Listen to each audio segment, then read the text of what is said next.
Hello everyone, welcome to our YouTube channel Study Atlas. तो अभी तक आप लोग जानते हैं हमने पॉलिटी में अपनी 3 क्लासेस कर ली हैं और आज हम उसी के आगे से फर्दर कंटिन्यू करेंगे। तो आज हम लोग को जो पढ़ना है वो है सोर्सेज ऑफ इंडियन कॉन्स्टिट्यूशन। कल हम लोगों ने अपनी लास्ट क्लास में कॉन्स्टिट्यूएंट असेंबली और उससे रिलेटेड सारे इंपॉर्टेंट फैक्ट्स कवर कर लिए थे। तो आज हम लोग कवर करेंगे sources of Indian constitution, salient features of Indian constitution and preamble. तो आप लोग हमारे साथ बने रहें, ये काफ़ी इंपॉर्टेंट क्लास होने वाली है। तो सोर्सेज ऑफ इंडियन कॉन्स्टिट्यूशन के बारे में कुछ लोगों ने निगेटिव पॉइंट ये बताया कि ये अलग अलग देशों का मिश्रण है, लेकिन इस बात का डॉक्टर बी.आर. अम्बेडकर जी ने कहा कि हमारा जो भारत का संविधान है, हमारा इंडियन कॉन्स्टिट्यूशन है, वो विश्व के बहुत सारे संविधानों को निचोड़ के बनाया गया है, यानी उनसे आइडिया लिया गया है। हम लोग का कॉन्स्टिट्यूशन पूरा कॉपीड नहीं है, सिर्फ आइडिया लिया गया है। तो ब्रिटेन के कॉन्स्टिट्यूशन से क्या दिया गया है? Law making procedures, rule of law, single citizenship. ये याद रखनी है हम लोग ने। सिंगल सिटीजनशिप ब्रिटेन के कॉन्स्टिट्यूशन से ली है and also bicameral parliamentary system. तो ब्रिटेन के कॉन्स्टिट्यूशन से हम लोगों ने क्या लिया है? Law making procedures, rule of law, single citizenship, bicameral parliamentary system and office of CAG, controller and auditor general. Okay, then USA के कॉन्स्टिट्यूशन से हम लोगों ने क्या लिया है? Independence of judiciary, judicial review and fundamental rights. We have to remember that fundamental rights हम लोगों ने यूएसए के कॉन्स्टिट्यूशन से लिए हैं। Removal of supreme court and high court जजेस। सुप्रीम कोर्ट और हाई कोर्ट के जजेस के रिमूवल को हम लोगों ने कहाँ से लिया है? यूएसए से। हम लोगों ने प्रीएम्बल कहाँ से लिया है? यूएसए से। आप लोग को एक बात याद रखनी है, हम लोगों ने प्रीएम्बल कहाँ से लिया है? यूएसए से, लेकिन प्रीएम्बल की लैंग्वेज कहाँ से ली है? ऑस्ट्रेलिया से। ये आप लोगों को याद रखना है। Functions of president and vice president भी हम लोगों ने यूएसए से ही लिए हैं। उसके बाद आता है कनाडा का कॉन्स्टिट्यूशन। हम लोगों ने कनाडा के कॉन्स्टिट्यूशन से लिया है फेडरेशन विद स्ट्रॉन्ग सेंटर। ऐसा कहा जाता है कनाडा का सिनेरियो जो है काफ़ी इंडिया से मिलता है, इसीलिए हम लोगों ने फेडरेशन विद स्ट्रॉन्ग सेंटर ये कनाडा के कॉन्स्टिट्यूशन से लिया है। एंड सुप्रीम कोर्ट की एडवाइजरी जुरिडिक्शन जो है वो भी कनाडा के कॉन्स्टिट्यूशन से ली गई है। अब आयरलैंड से हम लोगों ने क्या लिया है? DPSP, directive principle of state policy. Method of presidential elections, president के इलेक्शन का मेथड कहाँ से लिया है? आयरलैंड से। और वहीं पे यूएसए से क्या लिया था? Functions of president and vice president. And Ireland से क्या लिया है? Method of presidential elections. ये बात आप लोग याद रखिएगा, इसमें बच्चे बहुत कंफ्यूज होते हैं।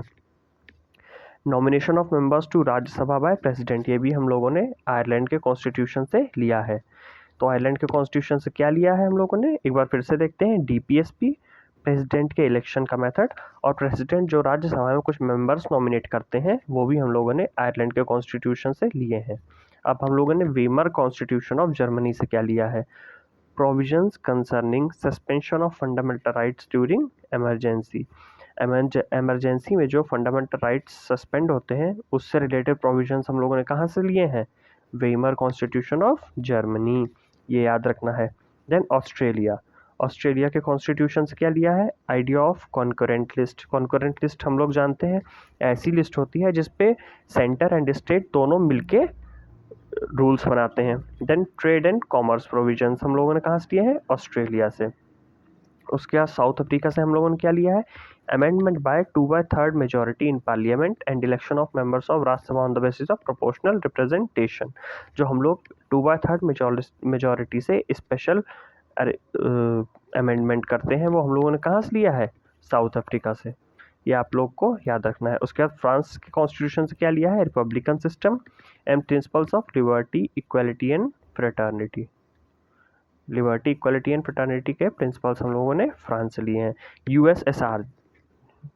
यूएसएसआर से हम लोगों ने फंडामेंटल ड्यूटीज़ ली हैं and ideals of justice in preamble. आप लोग को याद रखना है कि यूएसएसआर के ही कॉन्स्टिट्यूशन से हम लोगों ने फंडामेंटल ड्यूटीज़ ली हैं। अब आगे बढ़ते हैं, हम लोग देखते हैं salient features of Indian constitution. तो क्या फीचर्स हैं? फर्स्ट है लेंथिएस्ट रिटन कॉन्स्टिट्यूशन। हम सभी लोग जानते हैं कि इंडिया का कॉन्स्टिट्यूशन लेंथीएस्ट रिटन कॉन्स्टिट्यूशन, यानी वर्ल्ड के जितने कॉन्स्टिट्यूशन हैं उन सब में सबसे बड़ा कॉन्स्टिट्यूशन किसका है? इंडिया का। जब आप सभी को बताना है कि जब इंडिया का कॉन्स्टिट्यूशन तैयार हुआ था, लागू हुआ था, तब इसमें कितने आर्टिकल्स थे। ठीक है, ये हमने अपनी फर्स्ट वीडियो में भी कवर किया था, आप लोग को फिर से बताना है। उसके बाद पार्लियामेंट्री फॉर्म ऑफ गवर्नमेंट। तो हम लोगों के इंडियन कॉन्स्टिट्यूशन में हम लोग की पार्लियामेंट्री फॉर्म ऑफ गवर्नमेंट है। कुछ कॉन्स्टिट्यूशन जैसे यूएसए में प्रेसिडेंशियल फॉर्म ऑफ गवर्नमेंट होती है, वैसे ही इंडिया में पार्लियामेंट्री फॉर्म ऑफ गवर्नमेंट है, जहाँ पे हम लोग के दो हाउसेज हैं, एक अपर हाउस होता है and one is lower house. Okay, one is Rajya Sabha and another one is Lok Sabha. Okay, then Indian constitution is blend of rigidity and flexibility, यानी भारत का संविधान जो है ये रिजिडिटी एंड फ्लेक्सिबिलिटी का मिक्स है। कैसे रिजिडिटी एंड फ्लेक्सिबिलिटी? मतलब इसका मतलब ये हुआ कि हम लोग में कुछ हम लोगों को बिल्स और एक्ट्स पास करने के लिए सिंपल मेजॉरिटी की ज़रूरत होती है, मतलब हम लोग नॉर्मली उनको पास कर सकते हैं। वहीं पे कुछ एक्ट्स एंड बिल्स या फिर रूल्स कह सकते हैं, उनको पास करने के लिए हम लोगों को स्पेशल मेजॉरिटी की ज़रूरत होती है 2/3 मेंबर्स के। एंड वी ऑल नो कई बार तो हम लोगों को स्टेट्स के रेटिफिकेशन की भी नेसेसिटी होती है। And we have independent and unified judiciary. Independent unified judiciary means हम लोगों के पास supreme court, high court, then district level पे डिस्ट्रिक्ट कोर्ट्स, क्रिमिनल कोर्ट्स सब होते हैं, लेकिन सुप्रीम कोर्ट कहाँ पे है? एकदम टॉप पे, हम लोग को याद रखना है। Then we have federal with unitary biasness. इसका मतलब क्या हुआ? Federal with unitary biasness means India में स्टेट गवर्नमेंट भी होती है, सेंट्रल गवर्नमेंट भी होती है, और दोनों का अपना अपना काम होता है, लेकिन हम सभी लोग जानते हैं हम लोग का सेंटर ज़्यादा पावरफुल होता है। जैसा आप इसी केस में दे सकते हैं, जब भी इमरजेंसी लगती है तो स्टेट गवर्नमेंट की सारी पावर्स भी सेंट्रल गवर्नमेंट के पास आ जाती हैं। Then we have a secular state. What kind of state do we have? Secular, यानी कि हम लोग के स्टेट का, यानी इंडियन स्टेट का कोई ऑफिशियल रिलीजन नहीं है, यानी हर इंसान अपना रिलीजन फॉलो करने के लिए रेडी है। हम लोग जिस चाहे उस रिलीजन को फॉलो कर सकते हैं। Then we are democratic republic, means हम लोग का जो रूलर होता है, जिसे हम लोग गवर्नमेंट का हेड कहते हैं, वो लोगों के द्वारा इलेक्टेड होता है, ना कि हम लोग में कोई ऑटोक्रेसी होती है। Then we have single citizenship, यानी हम सभी के पास केवल एक सिटीजनशिप होती है, जो कि है सिटीजनशिप ऑफ इंडिया, ना कि यूएसए की तरह, जहाँ पे वहाँ के लोगों को यूएसए की सिटीजनशिप एंड वहाँ के जिस स्टेट से वो लोग हैं उसकी भी सिटीजनशिप होती है। अब हम लोग बढ़ते हैं प्रीएम्बल की ओर। प्रीएम्बल, पहले हम लोग आइए प्रीएम्बल पढ़ लेते हैं। We the people of India having solemnly resolved to constitute India into a sovereign, socialist, secular, democratic republic and to secure to all its citizens justice, social, economic and political liberty of thought, expression, belief, faith and worship, equality of status and of opportunity, and to promote among them all fraternity, assuring the dignity of the individual and the unity and integrity of the nation. In our Constituent Assembly, this 26th day of November 1949, do hereby adopt, enact and give to ourselves this Constitution. अभी हम लोग इसमें आएंगे, कुछ keywords हैं जो हम लोग को पता होने चाहिए। पहले हम लोग कुछ इम्पॉर्टेंट इसके बारे में फैक्ट्स देख लें, जो क्या है। सबसे पहले हमारा प्रीएम्बल किसके ऊपर बेस्ड है? ऑब्जेक्टिव रिजोल्यूशन के ऊपर। ये हम लोगों ने अपनी लास्ट वीडियो में कवर किया था। ऑब्जेक्टिव रेजोल्यूशन किसने प्रेजेंट किया था? जवाहरलाल नेहरू जी ने। कब? 13 दिसंबर 1946 को। और ये अडॉप्ट कब हो गया था? 22 जन 1947 पे। ये हम लोग को याद रखना है कि हमारा प्रीएम्बल जवाहरलाल नेहरू जी ने जो 13 दिसंबर 1946 को ऑब्जेक्टिव रिजोल्यूशन प्रेजेंट किया था उसके ऊपर बेस्ड है। मतलब प्रीएम्बल है क्या? अब आप सबके मन में आ सकता है कि व्हाट इज द प्रीएम्बल। तो प्रीएम्बल इज द इंट्रोडक्शन और प्रीफेस ऑफ द कॉन्स्टिट्यूशन। ऐसा कह सकते हैं कि प्रीएम्बल जो है ये कॉन्स्टिट्यूशन का इंट्रोडक्शन है। आइए अब देखते हैं इंपॉर्टेंट वर्ड्स जो हम लोग को पता होने चाहिए। सबसे पहले हम लोगों के प्रीएम्बल में हम लोग का सोर्स ऑफ पावर इंडिया का दिया गया है, जो क्या है? People of India, we the people of India, यानी कि भारत के संविधान को उसकी ताकत कहाँ से मिलती है? भारत के लोगों से, जो कि हम लोग हैं। उसके बाद इसमें कुछ वर्ड्स हैं जो हम लोगों को पता होने चाहिए, इंपॉर्टेंट, जो डिफरेंट एग्जाम्स में पूछे गए हैं। First one is sovereign. What does this word sovereign means? It means India is independent. India पे किसी भी एक्सटर्नल कंट्री का कंट्रोल नहीं है। इंडिया अपने डिसीजंस खुद ले सकते हैं। अब आप में से कुछ लोग कहेंगे कि सर इंडिया जो वेरियस इंटरनेशनल ऑर्गेनाइजेशंस ज्वाइन की है उसका क्या? तो इंडिया ऑर्गेनाइजेशंस ज्वाइन किए हैं अपनी विल से। हम लोग जब चाहे तो वो उन ऑर्गेनाइजेशंस को छोड़ भी सकते हैं, वो लोग हम लोगों पे बाइंडिंग नहीं है। उसके बाद another one is socialist. What is it? It is socialist, यानी इंडिया में social justice and economic justice हम लोगों को प्रोवाइड की गई है। अब आपको याद रखना है सोशलिस्ट एंड सेकुलर, ये दो वर्ड्स जो हैं ये 42nd कॉन्स्टिट्यूशनल अमेंडमेंट एक्ट 1976 के थ्रू ऐड किए गए थे। और एक और वर्ड है जो कि है इंटीग्रिटी, ये भी 46 कॉन्स्टिट्यूशनल अमेंडमेंट एक्ट 1976 के थ्रू ऐड किया गया था। इसको मैं अलग से कर देता हूँ जिससे आप लोगों को याद रहे। Okay, socialist, secular and integrity, ये word 42nd constitutional amendment act 1976 के थ्रू ऐड किए गए थे। ओके, अब नेक्स्ट वर्ड हम लोग को पढ़ना है वो है सेकुलर। सेकुलर अभी मैंने ऊपर भी बताया था कि इंडिया का कोई ऑफिशियल रिलीजन नहीं है। We pay equal respect to all religions. हम लोग जिस रिलीजन को चाहें उस रिलीजन को फॉलो कर सकते हैं। Then another word democratic republic, ये भी हम लोगों ने ऊपर पढ़ा था। What does this word democratic republic means? It means यहाँ पे इंडिया में इलेक्टेड गवर्नमेंट होती है। अब हम लोगों को कितने टाइप्स की जस्टिस प्रोवाइड की जाती हैं? First one is social, economic and political. तो हम लोग का कॉन्स्टिट्यूशन हम लोग को social, economic and political justice provide करता है। हम लोग के पास किस चीज़ की लिबर्टी है?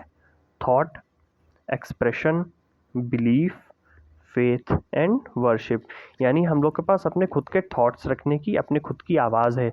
हम लोग के पास अपने एक्सप्रेशंस की है, हम लोग के पास अपने बिलीफ की है। हम लोग जिसको चाहे उस गॉड को प्रे कर सकते हैं। हम लोग के पास फेथ एंड वर्शिप है, जिस गॉड को चाहे उसकी प्रे हम लोग कर सकते हैं। हम लोग जिस चीज़ को चाहे उसको मान सकते हैं।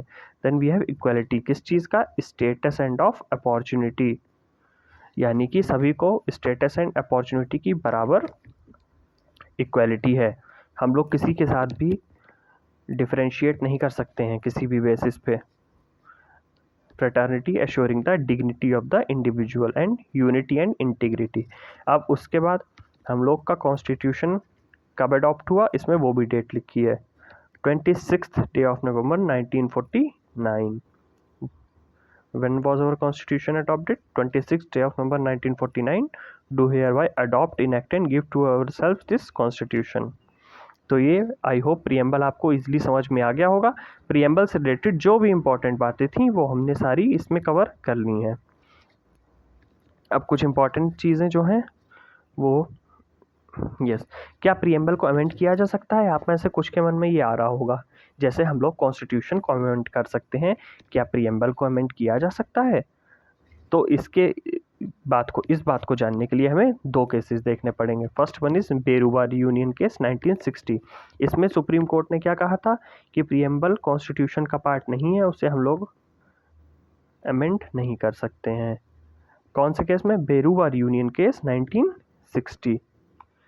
उसके बाद एक इम्पॉर्टेंट केस होता है Keshavananda Bharati case 1973। It is one of the most important cases.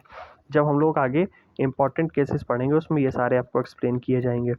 तो केशवानंद भारती केस 1973 में सुप्रीम कोर्ट ने अपना पुराना फैसला बदल दिया और क्या कहा कि preamble is a part of constitution, यानी प्रीएम्बल को संविधान का भाग मान लिया। और ये भी कहा गया कि इसको अमेंड किया जा सकता है, लेकिन एक कंडीशन रखी कि किसी भी प्रकार में इसका बेसिक स्ट्रक्चर चेंज नहीं होना चाहिए। यानी कि प्रीएम्बल को आप अमेंड कर सकते हैं लेकिन उसका बेसिक स्ट्रक्चर चेंज नहीं होना चाहिए। और अभी तक प्रीएम्बल हमारा सिर्फ एक बार अमेंड हुआ है, कब? 42nd कॉन्स्टिट्यूशनल अमेंडमेंट एक्ट 1976 के थ्रू। और इससे कौन से वर्ड ऐड किए गए थे? अभी आपको बताया था, सोशलिस्ट, सेक्युलर एंड इंटीग्रिटी। उसके बाद कुछ इंपॉर्टेंट कमेंट्स जो प्रीएम्बल के बारे में कुछ लोगों ने दिए हैं। पंडित ठाकुरदास भार्गव जी ने क्या कहा था कि preamble is the soul of constitution, यानी प्रीएम्बल हमारे कॉन्स्टिट्यूशन की आत्मा है। डॉक्टर के एम मुंशी जी ने क्या कहा था, preamble is the horoscope of our constitution, preamble हमारे कॉन्स्टिट्यूशन हमारे संविधान का हॉरोस्कोप है। सर अर्नेस्ट पार्कर ने कहा था preamble is keynote to the constitution. And N A Palkhivala ji ने कहा था preamble is the identity card of constitution. तो आपको ये कुछ कमेंट्स याद रखने हैं जो हमारे प्रीएम्बल के लिए दिए गए थे।